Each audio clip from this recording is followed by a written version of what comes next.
Ewan ko lang kung familiar po sa inyo ang talata na nandito or itong sulat ni Judas. Kasi ako po, nalaman ko lang na may sulat pala mula kay Judas nung nagbasa na ako ng Bible. Kaya sana po ay alam nyo rin po ito at naririnig nyo ito sa mga mangangaral, no? Kasi minsan kinakaligtaan na ng iba. So ngayon, nandito po ako, babasahin ko po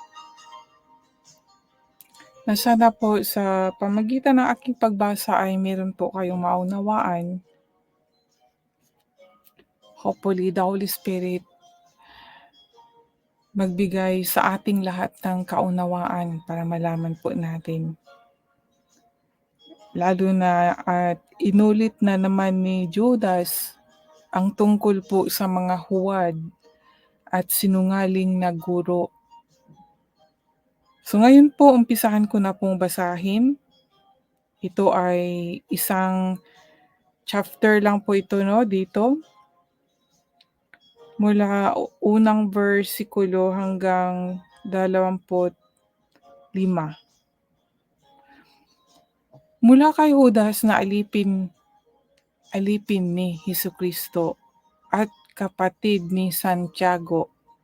Mahal kong mga pinili ng Diyos Ama na maging Kanya, na minamahal niya at iniingatan ni Hesukristo.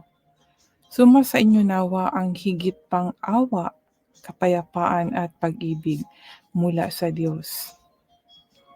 Mga minamahal, gustong-gusto ko sanang sumulat sa inyo tungkol sa kaligtasang natanggap natin. Pero naisip ko na mas kailangan ko ngayong sumulat tungkol sa mga bagay na magpapalakas ng inyong loob upang manindigan sa mga aral ng ating pananampalataya.